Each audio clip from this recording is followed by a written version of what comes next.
One of the hardest things to do when investing in the Pokemon TCG is determining which cards you should buy. Today we're going to be pitting cards of similar value head to head to see which one you should add to your Pokemon collection.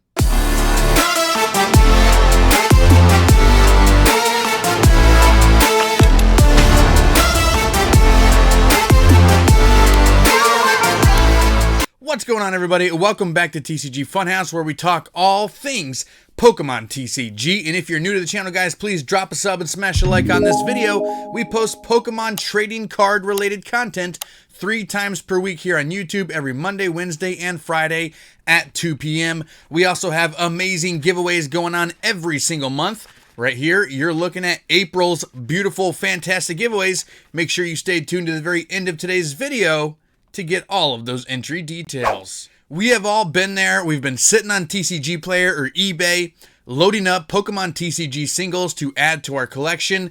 And hey, I have too much in my cart, right? I want this card, I want that card, I want all the cards in the world. But of course, you know, here at TCG Funhouse, we focus on sticking to a budget to make investing and collecting the Pokemon TCG as stress-free as possible. So today, we're going to do a cool little activity where we put 2 cards up against each other of the exact same value, talk through it, and determine which one we should add to our Pokemon collection. And we're going to do this tiers. I'm doing 5 different options: a $5 option, $10 option, $20, $50, and $100. So we're going to find 2 cards in those price ranges, put them head to head, and see which one that we are adding to our Pokemon investment portfolio.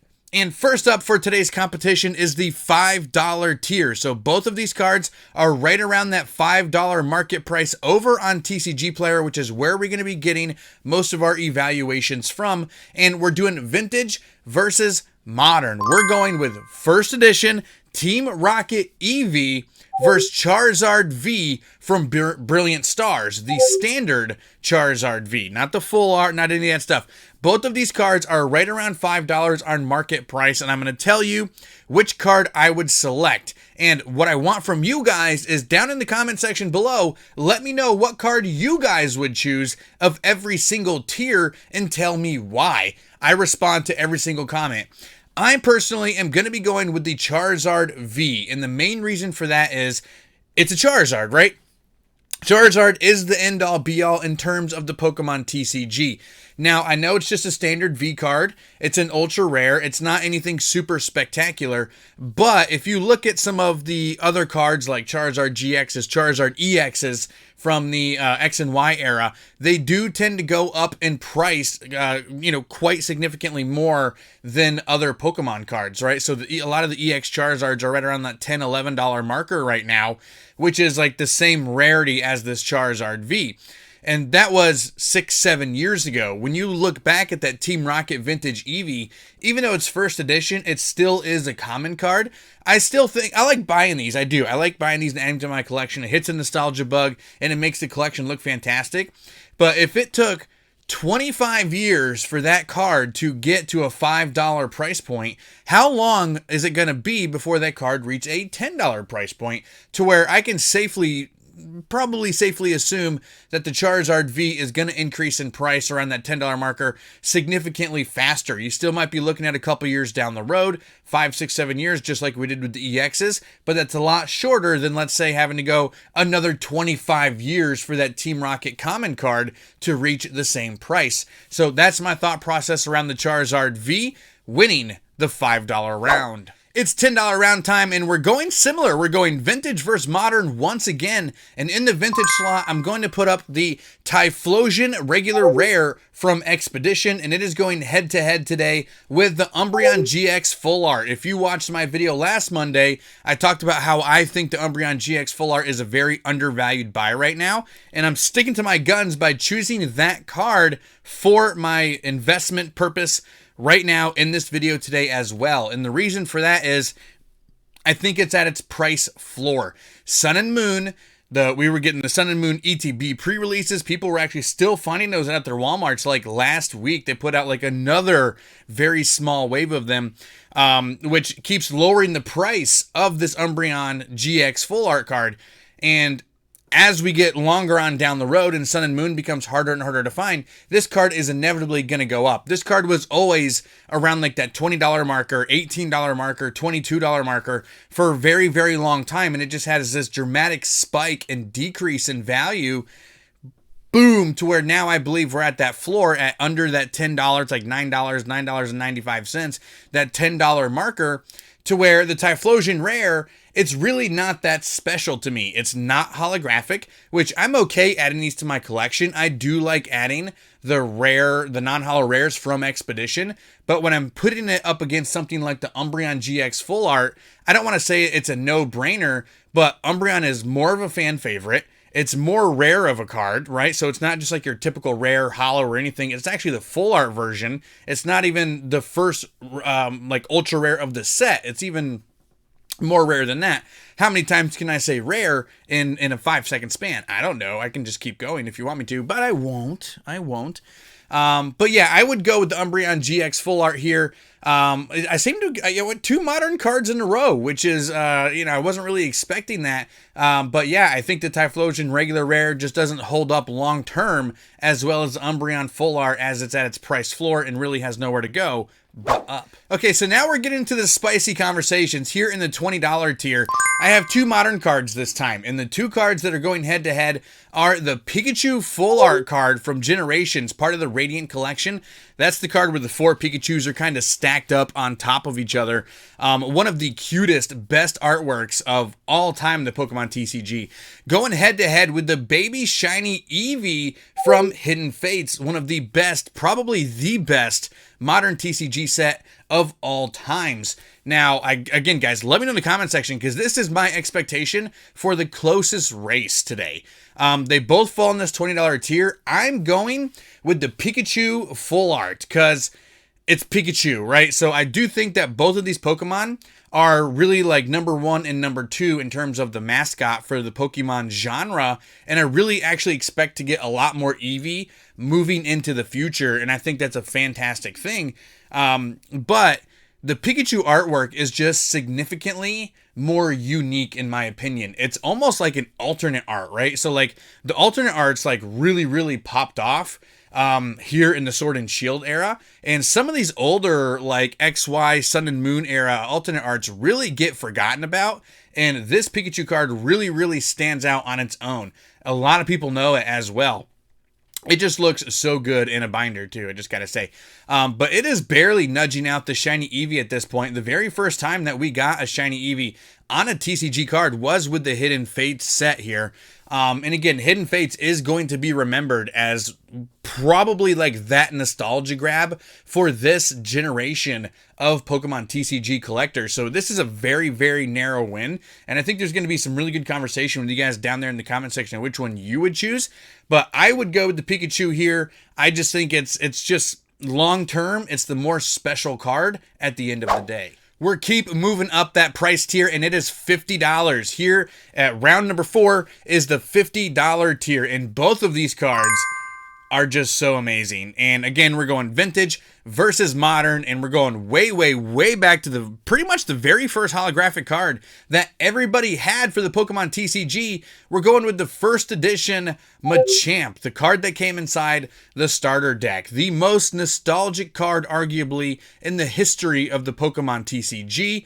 And it's going head to head with the Evolutions Mega Charizard EX Full Art. And this one was also very hard for me to choose because I am such a huge fan of that Machamp. But I gotta go with the Mega Charizard EX Full Art right here. And it's almost like a combo of my rounds 1 and 2 here mixed into one. 1, obviously, Charizard being Charizard. And 2, I really think that this card is right around its price floor right now. Its price floor right now at this $50 marker. For a very long time, this card was in between 80 and $100. And we had that huge spike in Evolutions where it kind of went up past $100. And then people got sick of Evolutions and it came way back down again.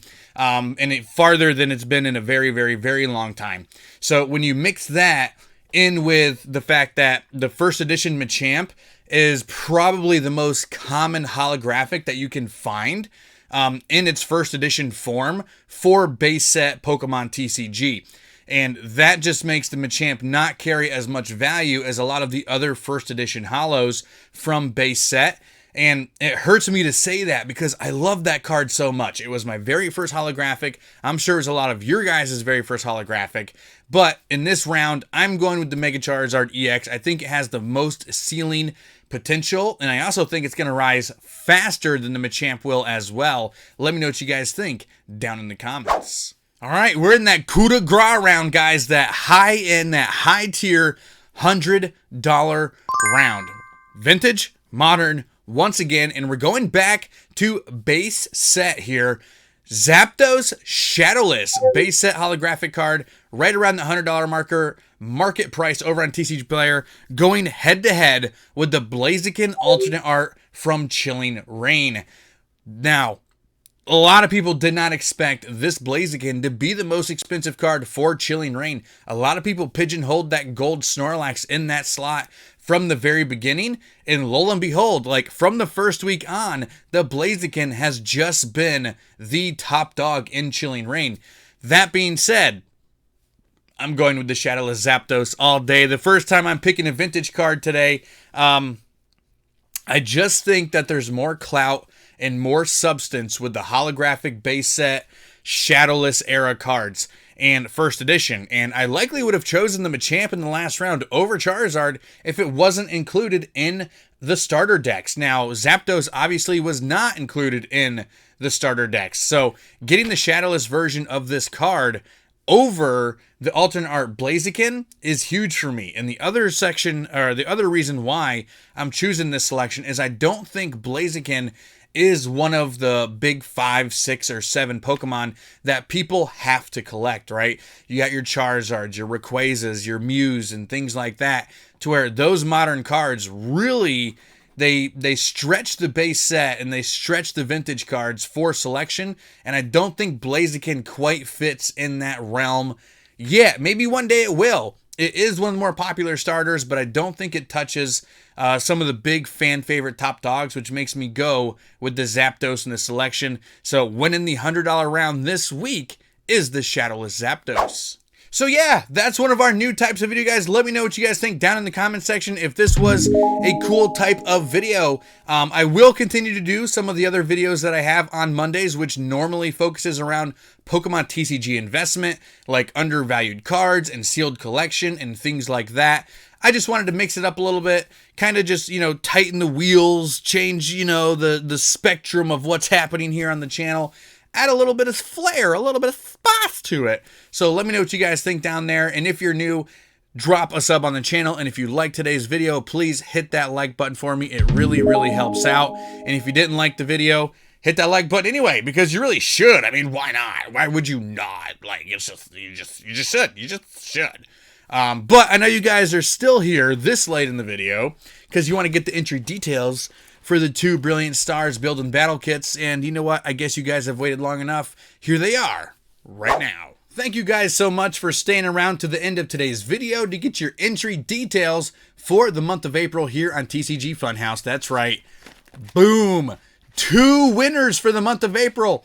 Every quarter, I like to do a giveaway where I give multiple subscribers a chance to win instead of just one. And in April, we're doing 2 Brilliant Stars build and battle kits, guys. It's amazing. 4 booster packs inside, plus a stamped promo. All you have to do, guys, is make sure you are a subscriber here on the TCG Funhouse YouTube channel. Smash that like button on this video and leave a comment below. Anything you want to comment, whether I ask you a question in the video, what you thought of the video, anything. I reply to as many comments as I can, and I make sure I heart as many comments as I can as well. But that's all that you guys have to do to get your entries for this month, and you can get an entry every single video. See you there.